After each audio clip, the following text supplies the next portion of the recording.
Hi guys, welcome back to Random Thoughts. I am the D. Marie, and we are here with the one, the only, the artist, the photographer, Kia Nichole. So anyone who watched episode 100, I said Kia was my dream guest I always wanted to have, and look, she's here. Kia, welcome to Random Thoughts. Hello. So anyone who knows me knows if we are friends, I am a fan of yours. I am the biggest fan of yours. I love your photography. Thank you. Specifically your wedding photos. I love the stories the photos tell. I love your art. All of it. I don't think I've seen a piece you've done that I don't love. That was so emphasized. Thank you. And I just had to have you on to talk about how amazing you are. Thanks. How are you? I'm here.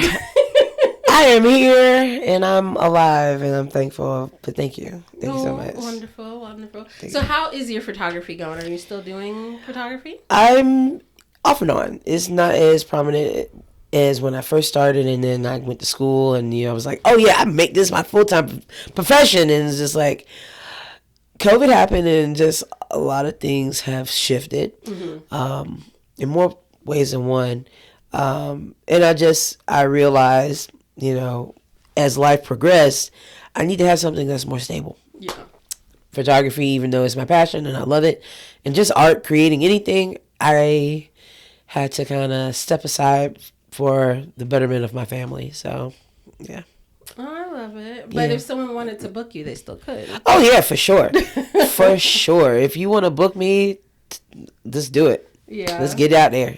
So, yeah. I love it. I have booked you several times myself. Yes, you have. Yes, you did my 40th session in Angel 16. Mm-hmm. Those are like, oh my God, I loved everything about it. I love the places you chose for us to take photos. Listen, guys, what you guys don't understand is when people say that they appreciate your art and they showcase it by actually hanging it up and doing the things that it was intended for, like you print out the pictures. Like I have now pictures of her pictures that I took pictures of them hanging up on the wall. It was just like, that's such an honor. Yeah. That's such, thank you. They were so amazing. I had to turn them into canvases. Like a print was not enough. Because they look so fucking good. They do. You did such a great job. Thank you. I loved it. Y'all were really catching me in the mode. Yeah. Like the crowns and the black. Yeah. And y'all being like black princess. Yeah, no, it was really doing something for me. Black on black on black. Black on black on black on black on black black black. Black princesses. Yes. It was there. It was a crown. Yeah, it was all of it. Yep. We're going to have to book another session for real. Ah, yes, please. You know what my dream session is, though? Yes. I'm down for it. Is it still a no? It's still yeah. No, okay. Yeah. Wait a minute. Wait. Which one? My dream session is underwater photos. Oh, girl, bitch, like you tricked me. No. That's not what I want to do. We already talked about that. Okay, so what do you want to do? Like, I thought we were talking about boudoir, and I was like, yeah, bitch, I got you. Yeah. No, motherfucker, I'm not ever get in the water with you. I'm so sorry. I'm so sorry. I want some ethereal under the water photos. Bitch, I will take it from behind the glass. Like a mermaid? Yeah, man. Like a manatee. Just, there she go. All right, click. All right, twirl real quick. All right. Something. I love it. So have you ever done boudoir session? Oh, yeah. Yeah. Those are my favorite ones. I wouldn't say I love weddings. I like doing weddings, and I don't like doing weddings. I like doing kids photos, family photos, just spur of the moment.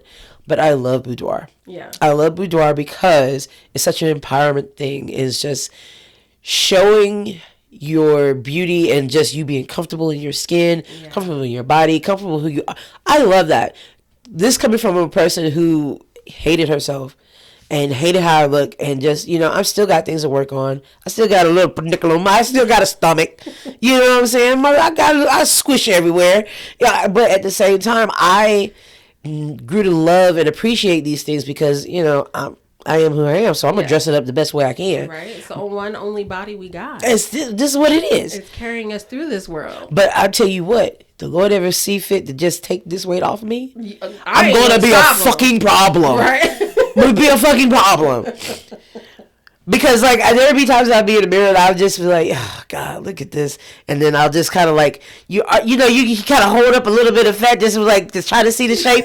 All right, they're gonna curve. I'm gonna be a fucking issue if I fucking get this shit off me. Oh, I'm gonna be naked all the time. I'm gonna be naked, naked. I love it. Yeah, but this is me. But no, I love doing boudoir because it's empowerment, beauty. Just I love doing that. Yeah, and you don't have to be skankalocious to do it.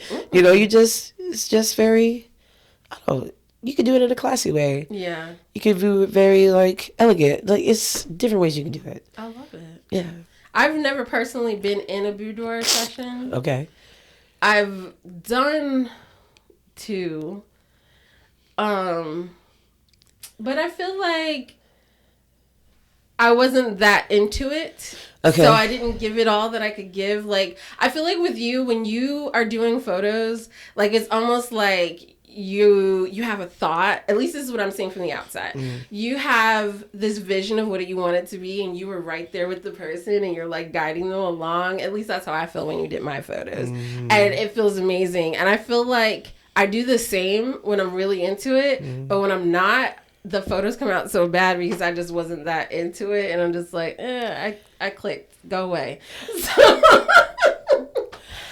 and I feel like as a photographer, sometimes you really need to get into it. I mean, yes and no. Yeah. Because there have been times that I'm just not, like, the subject person, and I'm you know, you have different people. Yeah. But some people, they're just not as photogenic, or they're just not as attuned to their body and their wear around their surroundings when they're taking pictures. Yeah. So you're just guiding them. It's like helping them get into the mood and guiding them doesn't put you in that, like, oh yeah, I'm in my mode. It's like you got to focus on making sure that they're happy with what they look like in that moment. And it's more of a focus on them rather than being spontaneous and just capturing how you're capturing it. It's a difference. And so those times it's just like, okay, I'm just here. We're just gonna make it do what we do. Yeah, I think I've had one too many sessions like that though. Like that's why I quit. I was it's disheartening. Yeah. Like it was the same when, like, so I went to school for graphic design, and I started out with designing websites. And the more people would ask for the jankiest looking logos, the worst looking websites, I got so disheartened. I was like, I don't want to do this anymore. No, you can't give up though, because everybody's not like that. I feel like but like to the second part of what I was saying, you know, helping them get out of it, and it's just like, okay, I'm just here. Once they get comfortable, because that's a them thing. Once they break free of their own, like, okay, I'm trusting into the photographer, then you can just be like it. Then it starts becoming fun, and it's just like you can see them letting loose. But sometimes it's just like pulling teeth, and you know, some people I'm not even meeting but for the first time that day, and it's just like, okay, we talked on the phone, but we're actually just meeting now. And you gotta, it's like on the spot, making sure you're getting this stuff. So it's more or less like how much you can put yourself out there and get yourself to be fully open so they can be fully open. And that is tiring though. Yeah. When you think about it. I wanted to be on the opposite of the lens, and I've to boot, you guys are getting some exclusive information here. There is a picture of me somewhere on the internet. I don't think it's there anymore. I think they probably took it down. But of my old website, like pre-Fred's Dad website, of me, and it was like me in front of a window in a bedroom that kind of looked like this, and it was a big window, and I was sitting on the ground, and like I was facing the window, and it was just like my back. Okay. And it was when my back was muscular and was like defined, and it was just like, that's a nice back, and I loved it. I loved it. And it was just like, I felt so classy, but it was like that was the start of me liking stuff like that. But yeah, that picture's out there somewhere. You probably won't find it. Don't even look, guys. Don't even look, guys. You won't find it. But there was a picture on my old website of me doing that, and yeah. So when did you get started with photography? 2004, I can tell you to the date. 2004, and the moment I fell in love with photography is when I had It was an old film camera, Nikon J, I think. And it was a 35 millimeter lens on it.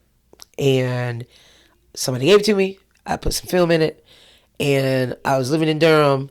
And I just went outside and I was like, okay, well, let me see how this thing worked. And I saw the lighting coming from one side, and I was in the hood. Just to put that out there. So I was in the hood, and so the trash can was in front of my door, and I saw like the lighting hit the trash can. I was like, that looks so pretty for some reason. So I took a picture of it, and I got it developed. Yeah. Got it developed, and I fell in love with that development because I didn't know what I was doing. I just captured it, didn't change the settings. I didn't know what the settings meant. Yeah. I just took the picture, and the way I captured it, because it was like sun rising, so it was still a golden hour type of thing. And so I captured the sunlight beaming down in the back, so you could see it in between the trees, but it was hitting the trash can and was illuminating the trash can in a glow. That sounds beautiful. It was so, the fact that I remember this so vividly, that's when I fell in love with it. And it was like, that's so pretty. I took that, and it was like, I fell in love. And then I found Picture People, which is this old school, Sears portrait people type of thing. But Picture People literally had the roll up and down, film camera where you had to roll it up and roll it down. And if the children were moving too fast, you got to... I tried to capture it, and it was on a dolly, so you had to slide it back and forth like this. So it was a lot of work, and you had to develop it because it was film cameras. So that actually helped me develop a love for film cameras even more. Wow. Yes. You worked at Picture People when there was still film. Yes, I did. Wow. That tells you how old I am. But yeah, I worked at our age is showing. The age is showing. But yeah, I worked there, and I loved it because I love working with the kids, and they absolutely loved me. They were like, "You've never done this before?" I was like, "No," and so I was one of the top people that people came to. Yeah. When I was working there. I believe it. I took Angel to you all the time when she was little. I was like, Sears, we got our free package, Kia. Screaming. And then I came to Picture People.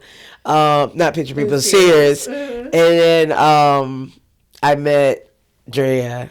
Yeah. And another person named Julie. And she taught me everything. Yeah. Julie taught me a lot too. Julie taught me a lot, but and Priscilla, who love you, Priscilla, if you're out there, I love you. Love you, Julie, too, wherever you're at. But yeah, no, they taught me a lot, and then met Drea, and Drea was just like a little puppy, and I was like, who's this? Follow me. Why is your rabbit so loud? Because I love your photography. I was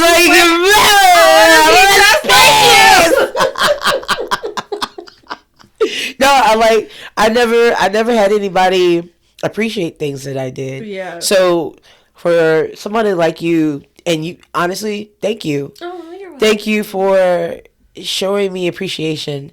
It's something that I was very self-conscious about. And I didn't know that I was good at until somebody hyped me up. You always exuded confidence with your photography. Girl, it's fake. And I was always sweating. Like the minute a little kid came in the room, I'm like, okay, all right, I can do this, because I was always nervous I wasn't going to get it right. And I'm just like, so that's why I started shadowing you like crazy, because I'm like, she got this. She's got confidence. Bro.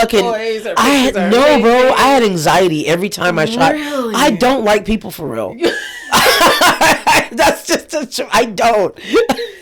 I be to myself. I like being to myself, but I like being around people. But sometimes if you don't talk to me, I'm fine with that. Yeah. No, I mean, I'm the same. Like, you're going to talk to me, we'll get conversation. But if you don't, it's okay. I can look at my phone. I'm all right. I can just watch you, because I like to people watch too. I like to put stories in my head. Well, the way they're sipping, I guess they don't have really good speech pattern. I don't know. I was just making shit up. But for the most part, I do appreciate you coming in there and just showing me the love and saying that I had it, and just it's encouraging to find people who appreciate you for who you are and what you're doing, and being vocal about it. Yeah. because I don't think that's said enough. You need to be vocal with people that you appreciate. Yeah. Because if you appreciate them, you need to show it. Oh, I'm the you need to biggest say cheerleader it. ever. Like, I got you. So I appreciate Angel it. calls it aggressive love. Because I definitely, like, I'll be just looking at her and I'm like, I just love you so much. I can eat your face. You're so cute. But honestly, I love that because I do that to other people and nobody really reciprocates that to me. Yeah. So when I do it, it's just like, okay, well, somebody aggressively love me real quick. Yeah, absolutely adored your photography. I still do. Thanks. Absolutely. Hence why I wanted you here. And then when you transitioned to doing artwork, I went to one art show. I'm sorry, I haven't been to more. But It's okay. I absolutely love your artwork. Every time, like the women figures are like my fave. Thank you. How did you get into start doing art shows? Oh, art shows. Jesus.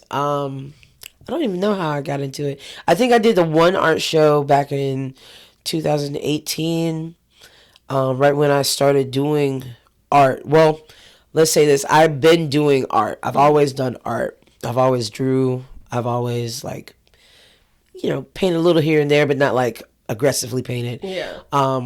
But I did art more after a breakup in 2017. It wasn't even a breakup. We were talking, and then he just ghosted me. He was just like, it's not you, it's me. And I'm like, what? So, yeah, it broke my heart. And just the fact that it broke my heart threw me into art. And I was like, you know what? I'm gonna just do something to get this off of me. Yeah. And so that was my outlet, and I just started doing like paint pours, and I started painting and doing watercolors and just painting, and that was 2017. And so 2018, I had acquired so much work in a short amount of time because I was just throwing myself into art to get off these feelings and how I saw myself and what was happening. And the first thing that I had in the art show was a 3-picture painting that I've now given away since then. And it was The Stages of Depression is what it was called. And it took me a minute to actually get to it because it was like a paint pour, and I was just like experimenting. Yeah. And then I saw pictures within the paint pour. Like, I saw figures in the paint pour, and I just started painting on top of it. And out of the 3 of them, because they were 3 small, like, square ones, like, it was one with the woman, she was just looking depressed. And then the one that was just thinking about, it was like her head was exploding, and it was just the lower part of her eyes and a little bit of her nose, but it looked like her hair and head was exploding, just like she had an epiphany. And then the last one was of a woman dancing. And it was just like, when I saw it and I painted it, and then I named it because that's the name that came to it, I just remember explicitly thinking, because I feel like, to not get off too off topic, because it all pulls it together. Yeah. At that time, I was still trying to get into my relationship with God and just trying to get back to base, which is God being my center and my source, and just talking with Him, because I feel like I've always heard God's voice for the most part, and I question it because you start second guessing things because, like, did I hear that right? But like, at that time when I had tried to get out of the depression and tried to get and move into a different space, art has been such a creative way and outlet that I feel like God was always talking to me through my art and how I should do my art. And at that time, I didn't know what I was doing. I was just doing and experimenting. And then when I saw the actual figures in what I was drawing, I heard, and I felt like I heard, and I believe I heard God telling me, hey, this is the stages of your depression. And that's like the woman dancing was me coming out of it. That was the final stage, and it's just like, you know what, I'm victorious. I'm praising God that I'm out of it. And so, like, with it was one of my, I think I loved it, and I tried to sell it, and nobody would never buy it. I was like, I guess it's just for me to have. Yeah. And, until I finally gave it away, and I was just like, you know what, I'm just give it away, and they're separate pieces. 3 different people have it. But I honestly feel as though when you're doing your art and you're doing all this stuff, There is a specific type of download, a specific type of communion with God and your gift on how to do these things, because having a talent and doing things, it's a gift. Yeah. You know what I'm saying? It's not a gift that you knew how to do on your own. So it came from somewhere. Yeah.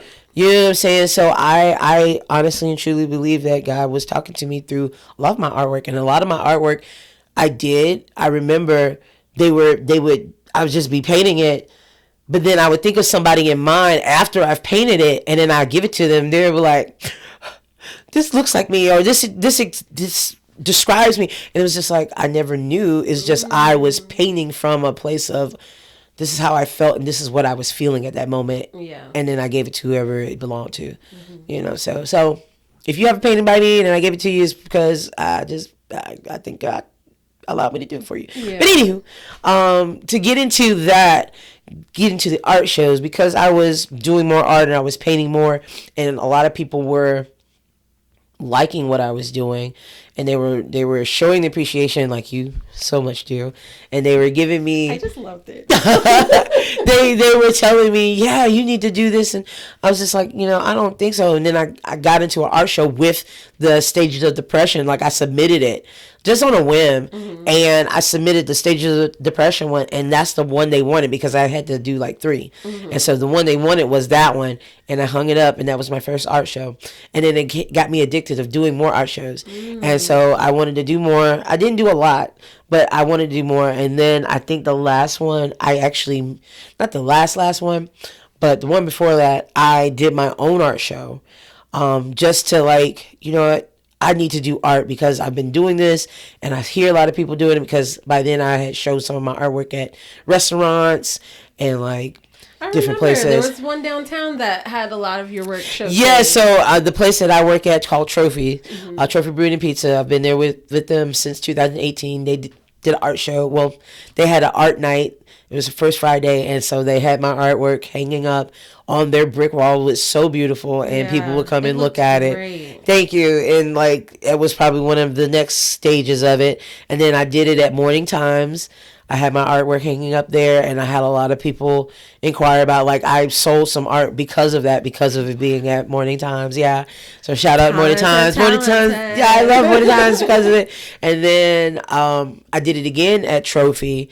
But this time, when I did it again at Trophy, a lot of my artwork had morphed into more self-awareness, body self-awareness. Whereas I was just doing,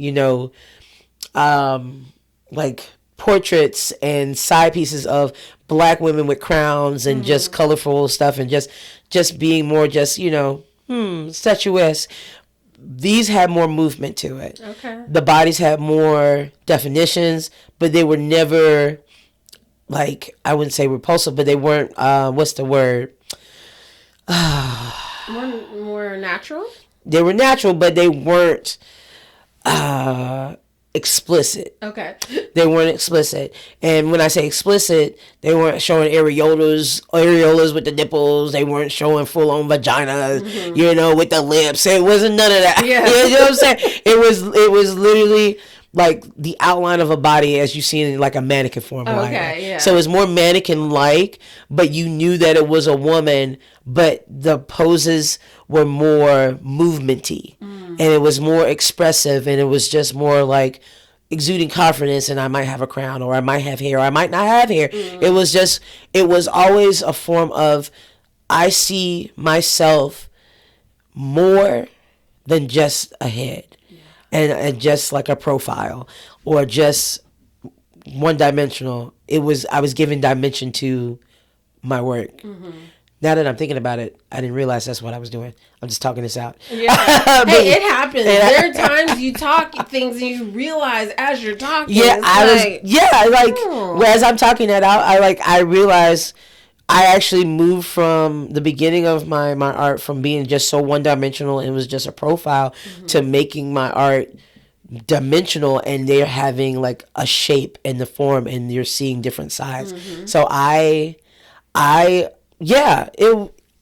was doing that more, and they were like, we can't have that in this kind of family oriented place, which I get it. You know, it's I understand. that you don't want to see a naked black woman. We are, yes, all right. I get it. But this is my truth at the time, and it was never. And again, it was never supposed to be like so sexualized. Mm-hmm. It was to celebrate. Yeah.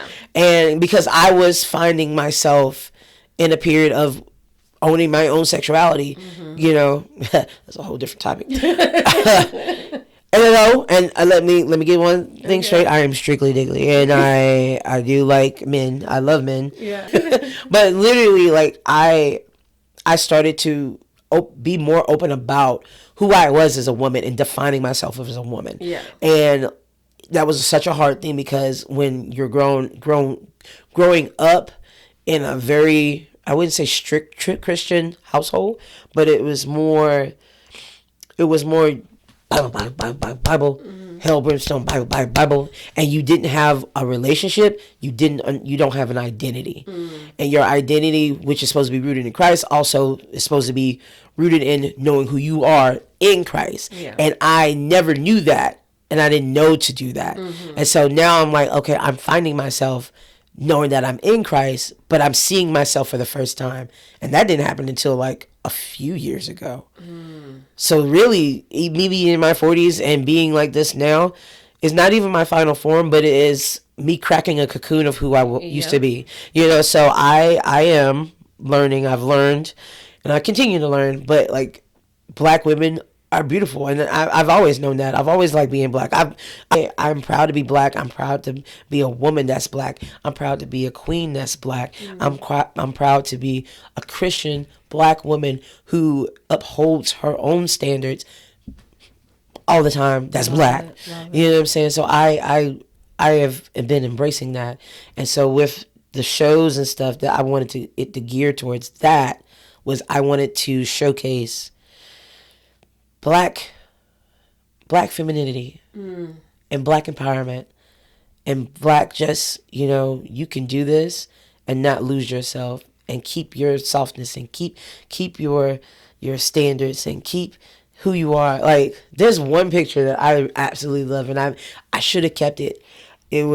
She was a reflection. She was in the bathroom. She only had on the underwear, but she was hanging off against the railing, and she was chubby.